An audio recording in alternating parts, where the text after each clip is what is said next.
They think that life will surprise you. At any age, I guess I've always imagined a day when I'd have everything sorted out. A peaceful, simple routine, free of the problems and expectations of youth. But perhaps life isn't like that. Perhaps there are circumstances that startle us, causing us to reconsider our comprehension of certain things. My name is Lydia, and I am 63 years old. After a career as a school principal and having 2 outstanding children, I assumed I understood who I was. My spouse went away 5 years ago. Since then, I've established a life of calm routines, morning walks, gardening, and keeping up with family. I thought I'd left excitement and spontaneity behind in my youth, but something altered recently in ways I can't quite understand. It began so gently that I hardly noticed a lingering gaze, a quiet moment, a connection that seemed harmless until it wasn't. My son James has a buddy named Elijah, who has been close to our family.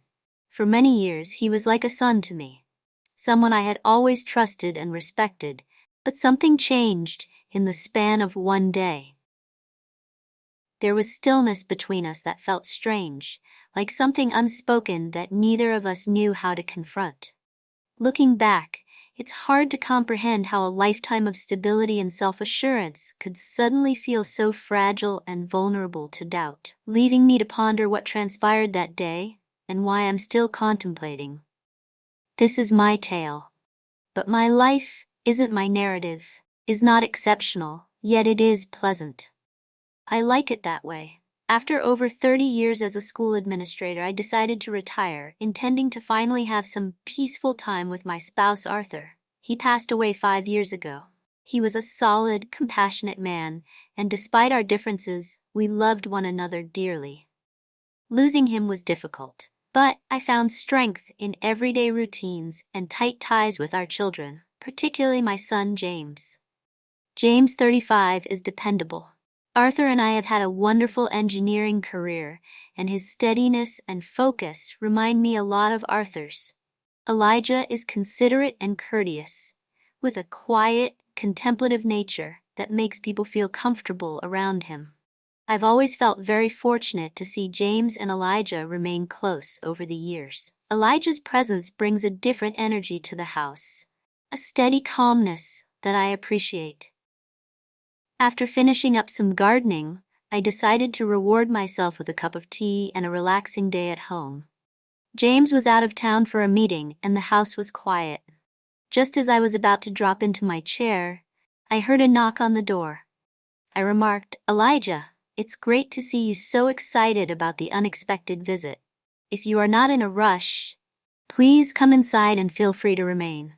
"For tea?" He paused, then nodded. Elijah was like family to James, someone I'd watched grow from a college student to a respected professional, but I couldn't deny the small thrill I'd felt in his presence, the sense of warmth and comfort that had lingered long after he'd left. I found myself wondering if he'd felt it too, or if it was simply my imagination, a passing feeling brought on by loneliness and nostalgia. I brushed it off, telling myself I was overthinking. Yet the feeling lingered like an unanswered question at the back of my mind. A week later, Elijah stopped by again, this time to return a book. He was bored, he seemed relaxed, and I invited him to sit for a while, feeling the same warmth I'd felt before. We talked easily in our conversation, flowing from light topics to more personal ones. He told me about his career, his thoughts on moving forward, the challenges he faced as he spoke. I felt a sense of pride, like a mother watching her child grow into adulthood. But there was something else to a growing awareness of the way he looked at me, with the attentiveness in his gaze, at the unspoken connection that felt both natural and unsettling. Our conversations became more personal, and with each meeting I felt the unspoken tension growing. It was subtle, a quiet understanding that neither of us acknowledged, but both felt. I tried to convince myself it was nothing, simple friendship, but deep down, I knew there was something more. A feeling I hadn't expected, and didn't quite know how to handle over the next few weeks. Elijah's visits became more frequent, and each time he stopped by, I felt a mix of excitement and guilt. I loved his company and looked forward to our chats as well, as the warmth and understanding he brought into my life, but I was also becoming more uneasy. There was a quiet fear that I was going too far, allowing myself to develop feelings that weren't appropriate for our relationship. One evening, as we sat in the living room discussing an old family photo album, I realized just how much I'd come to enjoy his presence. We laughed over memories and shared stories, and for a moment I felt a sense of companionship I hadn't felt in years. But as he leaned in to look at a photo, his arm brushed against mine, and I felt my heart race. It was such a small thing, a connection, but the proximity and the warmth of his touch sent a thrill through me that I couldn't ignore. I gazed at him, our gazes meeting, and for a fleeting moment, I sensed a connection that transcended friendship. A silent, unsaid bond that simultaneously filled me with excitement and fear. I knew I needed to halt this separation before things escalated further. Yet every time I attempted to persuade myself to cease our meetings, I experienced a wave of remorse and a yearning for the comfort and warmth he instilled in my life. I couldn't deny the loneliness I'd felt. Since Arthur's passing, the quiet ache that had become a part of my everyday existence, Elijah's presence filled that void and brought a sense of companionship and understanding that I hadn't realized I needed. And though I knew my feelings were inappropriate, I couldn't bring myself to let go and close the door on the one connection that made me feel alive. One evening, with James still out of town, Elijah came by to drop off some groceries he'd picked up for me, and I invited him to sink more reflective. Elijah shared his struggles with his loneliness and the difficulties he faced in balancing his career with his personal life. I listened, feeling a deep sense of empathy and understanding, a connection that went beyond words. At one point, as I was washing dishes, I felt Elijah's hand on my shoulder. It was a light touch, gentle and reassuring, yet it sent a warmth through me that I couldn't ignore. I looked up, meeting his gaze, and in that moment I saw the force. He began, his voice gentle and almost hesitant. "How to say this, Mrs. Caldwell? I sense something between us. I'm not sure what it is, but I can't ignore it." My pulse raced, a mixture of astonishment and panic building within me. I wanted to reject it, dismiss it as insignificant, but I knew it would be a lie. I looked at him, observing the vulnerability in his expression of the same uncertainty and longing that I felt for Elijah. I replied, my voice barely a whisper, "We can't. This isn't something we can pursue." To which he nodded, but his hand lingered on my shoulder, a quiet reassurance that spoke of his own confusion. We stood there in silence, both of us grappling with the weight of our emotions and the reality of the boundary we're silently crossing. After a long moment, he stepped back, his expression filled with regret. "I'm sorry, Mrs. Caldwell. I didn't mean to make you feel that way." "You didn't." I offer him a small smile, acknowledging the complexity of the situation. We finished dinner in silence, the atmosphere tense but oddly comforting. I knew that whatever had happened between us was real yet impossible. And though we said little, we both understood that some lines couldn't be crossed, no matter how tempting they might seem. In the weeks following our conversation, Elijah continued to visit, but we approached each encounter with newfound caution and politeness. We maintained a silent agreement and unspoken understanding that we would keep our emotions in check, avoiding anything that could be misinterpreted. Our visits, once filled with easygoing laughter and comfortable silence, became carefully orchestrated exchanges. Each of us was keenly aware of the new boundary we had drawn between us. But as much as we tried, the tension was undeniable. A glance, a subtle gesture, the way our conversations sometimes drifted to quieter, more reflective topics, everything felt more intense. Each visit felt like walking a fine line between friendship and something unspoken, and I felt as though I was holding my breath, Waiting for something to shift again, I found myself wishing for the ease we once had, that uncomplicated friendship that now felt lost in the growing complexity between us. One evening, as we sat in the living room discussing a book we both recently read, Elijah's hand brushed against mine. The touch was fleeting, a barely noticeable contact, but it sent a jolt through me, a reminder of the feelings I was trying desperately to ignore.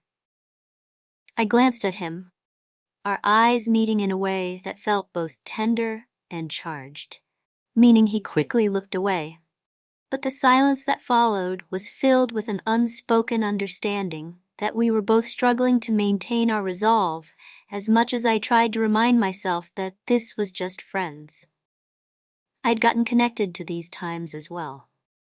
The warmth and companionship that Elijah brought, and the idea of letting that go, filled me with a sense of loss that I hadn't anticipated. In an effort to create some distance, I started to occupy my days with various activities and plans, including joining a local gardening club. I began taking long walks around the neighborhood to prevent my mind from drifting back to those quiet moments with Elijah. However, despite my best efforts each time he visited, the connection between us remained as strong as ever. And one Saturday we found ourselves alone again, sharing and discussing a topic that had us both laughing. The moment was light, almost carefree, but there was an undercurrent of tension that neither of us could ignore. I saw it in the way his eyes lingered on me and the way his smile softened, as if he too was struggling to keep things light, to ignore the bond that was growing deeper each time we met. The unspoken agreement between us began to feel fragile, as though it could break at any moment. As the weeks passed, I sensed that we were both approaching a critical juncture where we needed to confront the hidden emotions. There were moments when I would catch him looking at me, his expression unreadable, as though he too was questioning where this path was leading us. And each time I felt a rush of conflicting emotions, a mixture of excitement, fear, and guilt. I knew that the emotions I was experiencing were potentially dangerous, leading to consequences neither of us had yet desired. Despite the risks, I couldn't bring myself to end it and say the words that would draw a final line between us. The tension between us grew with each passing day, until our meetings became a delicate balance of restraint and quiet longing we were both holding back. Aware of the boundary that neither of us was willing to cross, yet unable to let go of the connection that had brought us so close, it was a complicated, painful feeling, and I often found myself lying awake at night, wondering how long we could keep up this delicate dance, how long we could ignore the emotions simmering beneath the surface. But deep down, I knew that this couldn't last. We were both playing with fire, and eventually one of us would have to pull back to make the difficult decision to let go. And as much as I dreaded that moment, I knew it was coming to reality that was becoming harder to ignore with each passing day. After several weeks of maintaining this careful balance, I began to feel the weight of guilt more heavily. I couldn't shake the feeling that I was betraying something, betraying James's trust, betraying my own values, and perhaps even betraying Elijah in a way he never. By allowing myself to become emotionally attached, I was indulging in something that had no place in our lives, something that could only lead to hurt and regret. Each time I thought of ending our connection, I felt a pang of sadness, a reluctance to let go of the one bond that had brought warmth and meaning to my days. But I knew I couldn't continue like this. I started reflecting on confronting my feelings about my feelings, trying to understand what had led me to develop such an attachment. Perhaps it was the loneliness I'd felt since James passed, a quiet ache that had settled into my life without my realizing it. Elijah had filled that void, bringing a sense of companionship and understanding that I hadn't known I was missing. But even as I acknowledged this, I understood that my feelings were inappropriate and that I was risking far too much for a connection that had no future one evening. As I sat alone in the living room, I decided that it was time to confront my emotions to understand what I was truly looking for. I realized that while I valued Elijah's presence, it was my own. I realized that my loneliness was a result of my own need for companionship, which had led me down this path. Elijah had simply been the one to fill that void, to provide a sense of comfort in a way that I hadn't expected. Determined to move forward, I resolved to put some distance between us to create a space that would allow me to let go of the feelings I had developed. It was a painful decision that left me feeling hollow, but I knew it was the right choice. I couldn't continue living with this sense of guilt, this feeling that I was compromising my own values. I needed to find a way to restore my sense of self and heal the loneliness within me without relying on anyone else to do it. So the next day I planned to speak with Elijah and gently explain that we needed to maintain some distance to preserve the boundaries of our friendship and to respect the lives we had both built, even though it was painful. I understood that maintaining a certain distance was essential for achieving peace and maintaining the integrity of our relationship, all while avoiding any potential regret. As I prepared for the conversation, I felt a mix of sadness and relief, a sense of closure that allowed me to look at the situation with a clearer mind. I knew this was a necessary step, a decision that would eventually help me move forward and let go of the feelings that I felt. A quiet sense of determination, a belief that I could return to the peace and stability I once knew. Our final conversation felt bittersweet, a quiet ending to something that had brought both joy and confusion into my life. When Elijah arrived that evening, I invited him in, feeling the weight of the moment and the sense that this was our goodbye.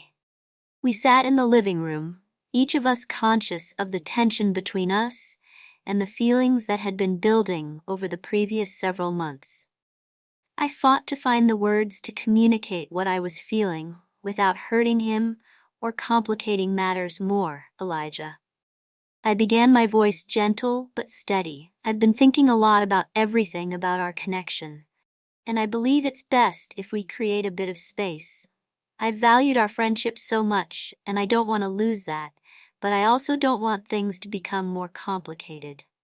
He looked at me, his expression filled with understanding but also sadness. I understand, Mrs. Caldwell. I never meant to cause any tension or make things difficult. I felt a pang of regret and sadness that I hadn't anticipated in you. I believe I have become overly attached, and I need to step back and concentrate on finding inner peace. He softly nodded for a brief moment, and there was a hush between us, a silent acknowledgement that our meetings were coming to an end, marking the end of a chapter that had been both significant and filled with unsaid emotions. "I'll miss you," he said, his voice barely more than a whisper, and I responded, "I'll miss you." Too, I felt a lump form in my throat, but this is for the best. It's what we both need. We shared a long, silent look at each other, processing the finality of the moment and the realization that this was goodbye. I felt a wave of emotions: relief, sadness, and quiet gratitude for the connection we had shared, even if it had been brief and complex.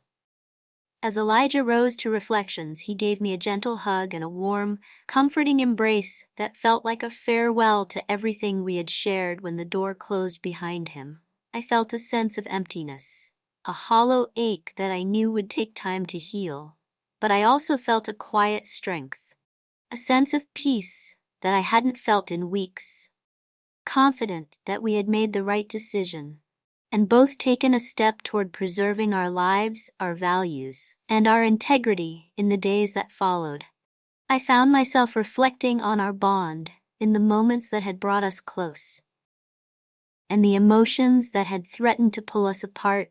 I realized that while our connection had been intense, it was also a reminder of the importance of boundaries and the need to protect the relationships that define us. Though I missed Elijah's presence, I knew that ending things had been the right choice, allowing me to move forward with a sense of clarity and purpose. And as I looked toward the future, I felt a quiet determination to find peace within myself, to heal the loneliness that had led me down this path, and to embrace the lessons I had learned along the way.